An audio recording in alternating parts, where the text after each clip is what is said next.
The cafe was too bright, too polished, the kind of place where the silverware gleamed like a warning. I hadn't planned on stopping here, but the sudden downpour left me with little choice. The rain drummed against the windows in sheets, blurring the world outside into muted grays and blues. I shook the water from my coat, droplets scattering across the marble floor like tiny, fleeting rebellions against the establishment's perfection. The barista eyed my damp clothes with barely concealed disdain as I ordered an espresso, dark and bitter, something to match the mood. I took a seat in the corner where the shadows clung a little tighter and watched the other patrons move through their carefully curated lives.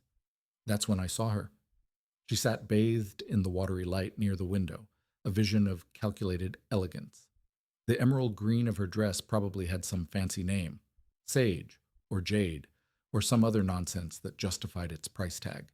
Her fingers, adorned with delicate gold rings, cradled a teacup like it was something fragile. The diamond at her throat caught the light with every slight movement, winking at me like it knew a secret. 5 years. 5 years since she'd walked out of our apartment for the last time, the click of her heels on the hardwood echoing like gunshots. 5 years since she'd told me, without so much as a tremor in her voice, that she deserved more than what I could give her, and now here she was, the living embodiment of that more. Her companion, a silver-haired man in a suit that cost more than my car, said something that made her laugh. The sound was polished, effortless, but it didn't reach her eyes. I watched as she touched the man's arm with just the tips of her fingers, a gesture that looked intimate but felt like performance. I waited for the familiar ache to settle in my chest, for the old wounds to throb. But all I felt was the weight of the silence between us, vast and indifferent, stretching like an ocean I'd long since stopped trying to cross. The espresso burned my tongue as I took a sip. Bitter, just like I'd ordered. The espresso's bitterness lingered on my tongue as memories surfaced like ghosts rising from disturbed water. I remembered our last morning together, the way sunlight had streamed through our bedroom window while she packed her jewelry box with clinical precision. Each piece disappeared into velvet-lined compartments, like evidence being cataloged. Her engagement ring, the one I'd saved 18 months to buy, had been the last item. She'd held it between thumb and forefinger, examining it in the morning light with an expression I couldn't read. Then, with a quiet click, it vanished into the box like everything else. "You'll be happier," she'd said, not unkindly, as she zipped her suitcase. "We both will." The words had the rehearsed quality of something she'd been practicing in the mirror. The divorce papers arrived exactly 1 week later. I found them leaning against the coffee maker, perfectly centered like some kind of cruel art installation. Her signature was flawless. No hesitation marks, no smudged ink, just Claire Elizabeth Whitmore in confident loops, already drying when I found it. Mutual friends became reluctant messengers in the months that followed. "She's dating some finance guy from the Carlisle group," Mark had told me over beers, avoiding my eyes. "Apparently he's got a place in the Hamptons." The updates grew more sparse as time passed, then stopped altogether. Now, watching her laugh at something Silverhair said, I noticed how her fingers kept straying to her necklace, a nervous habit she'd never quite broken.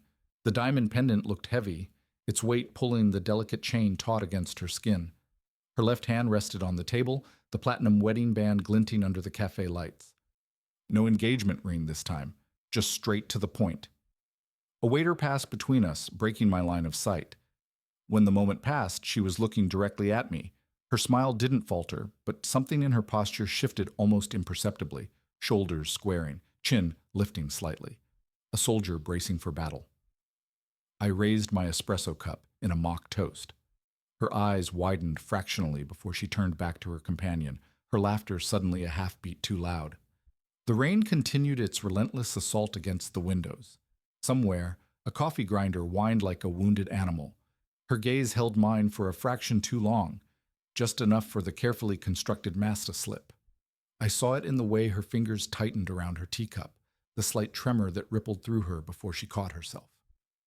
Silverhair was saying something, his mouth moving with the practiced ease of someone accustomed to being listened to. But Claire wasn't listening anymore. Her attention had fractured, her polished composure thinning like ice under unexpected weight. I didn't look away. A beat passed. 2. Then, with deliberate slowness, she excused herself from the table.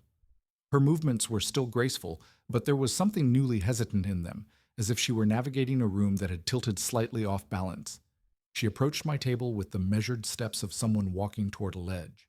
The scent of her perfume reached me first, something expensive and floral, nothing like the citrusy vanilla she used to wear. Up close, the diamond at her throat was even more obscene, its facets throwing sharp little glints of light with every shallow breath she took. We didn't speak. Not at first. Her lips parted slightly, then pressed together again. The silence between us thickened, charged with everything we hadn't said 5 years ago. I could see the calculations flickering behind her eyes. What to admit, what to conceal, how much of herself she was willing to reveal now that the life she'd chosen was standing 10 feet away, oblivious. When she finally spoke, her voice was lower than I remembered. "You look well," she said. It was such a mundane lie. I hadn't slept properly in weeks. Before I could reply, her hand rose unconsciously to her necklace again, fingers brushing the diamond like she was checking it was still there. A tick. A tell. And that's when I saw it. The faintest shadow of a bruise peeking out from beneath the high collar of her dress. Her eyes followed mine, and for the first time since she'd walked out, Claire Whitmore looked afraid. The moment stretched between us like a wire pulled too tight. Claire's fingers flew to her collar, adjusting it with practiced precision to cover the bruise. But the damage was done. I'd seen it. That faint purple shadow beneath the foundation, the way her body instinctively recoiled when my gaze lingered there a second too long. Her breath hitched, just slightly, before she smoothed her expression back into something neutral. The café noise around us, clinking silverware, murmured conversations, the hiss of the espresso machine seemed to fade into white noise. I wanted to say something cutting, something that would make her flinch the way I'd flinched when I found those divorce papers. But the words died in my throat when I noticed the other details, the slight puffiness around her eyes that even expensive concealer couldn't fully mask, the tension in her jaw that hadn't been there 5 years ago. Her left hand still rested on the table, that platinum band gleaming. Up close, I could see how thin her fingers had become, the delicate bones standing out sharply beneath her skin. The Claire I'd known had strong hands, capable hands that could knead dough and dig in garden soil and trace lazy patterns down my back on Sunday mornings. "Are you happy?" The question slipped out before I could stop it. Her lips parted, then pressed together. A shadow passed across her face, something raw and unguarded, before she mastered it. The answer was in the way her eyes flicked involuntarily toward silver hair, then quickly away, in the barely perceptible tremor of her lower lip, in the way she held herself so perfectly still, as if movement might shatter whatever fragile control she still maintained. Then, without warning, her composure cracked. A single tear escaped before she could catch it, tracking through her immaculate makeup. She swiped at it angrily, as if betrayed by her own body. When she spoke, her voice was barely above a whisper, just 3 words that changed everything. "He keeps count." And suddenly, I understood. The bruise, the tension, the careful, calculated movements. The diamond around her neck wasn't a gift. It was a receipt. The tear left a dark streak down her cheek like a crack in porcelain. She turned her face away quickly, but not before I saw the shame flash across her features. Shame at being caught, at being weak, at needing to confess this to me of all people. "He keeps count." The words hung between us, ugly and undeniable. I stared at the diamond at her throat, not a jewel anymore, but a collar. The platinum band on her finger wasn't a promise, but a shackle. Every expensive detail of her appearance rearranged itself before my eyes into something grotesque. The designer dress, a uniform, the perfect makeup, camouflage. Her hands, once so sure, fluttered nervously now, smoothing her hair, adjusting her sleeves. I noticed the way the fabric covered her wrists completely despite the cafe's warmth. How many more bruises were hidden beneath all that silk? Across the room, Silverhair checked his watch with an impatient flick of his wrist. Claire's breath quickened at the movement, her body tensing like a rabbit sensing a predator. The transformation was horrifying. This wasn't the woman who had walked away from me with her chin held high. This was someone who had traded one kind of prison for another. I should have felt vindicated. I should have wanted to throw her choices back in her face.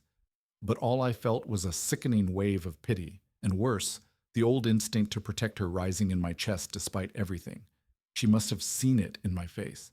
Her expression hardened. Don't, she whispered. I don't want your... A chair scraped across the floor. Silver hair was standing. Claire's mask snapped back into place so completely it was as if the last 2 minutes had never happened. The tear was wiped away, her posture straightened, her smile repainted in an instant. Only her eyes remained haunted. Enjoy your coffee, she said, her voice suddenly bright and hollow as she turned to go. I caught her wrist without thinking. For 1 second, her pulse hammered against my fingers, a trapped, frantic thing. Then she wrenched free and walked away, leaving behind only the faintest trace of expensive perfume and the bitter aftertaste of truth. The espresso in my cup had gone cold, a dark mirror reflecting the distorted shapes of the cafe back at me. Claire rejoined her husband, her laugh ringing out, too bright, too sharp, as she touched his arm with those careful, practiced fingers. I watched how his hand closed over hers, squeezing just a fraction too tight, how her smile never wavered, even as her knuckles whitened under the pressure. I should have left then, walked out into the rain and never looked back. But something kept me rooted to my chair, bearing witness to this grotesque pantomime of marital bliss. Silverhair checked his watch again, and Claire moved with the precision of a well-trained dog, gathering her purse, smoothing her dress. As they stood to leave, she glanced back at me, just once. Not with longing, not with regret, but with something far worse, recognition. She knew I saw through the performance now, knew I could trace every flinch, every forced smile, every calculated gesture. They passed my table on their way out. The scent of his cologne, expensive, overpowering, mixed nauseatingly with her perfume. I kept my eyes fixed on my cold coffee, but as they passed, Claire's hand brushed against the back of my chair. A whisper of contact, deliberate and dangerous. When I looked up, a slip of paper lay folded on the edge of my table. My fingers trembled as I opened it. Just a phone number, written in handwriting I hadn't seen in 5 years. No name, no message. Just 10 digits that changed nothing and everything. Across the cafe, the door swung shut behind them. Through the rain-streaked glass, I watched Silverhair open an umbrella with a sharp snap, holding it aloft as Claire ducked beneath it. She didn't look back again.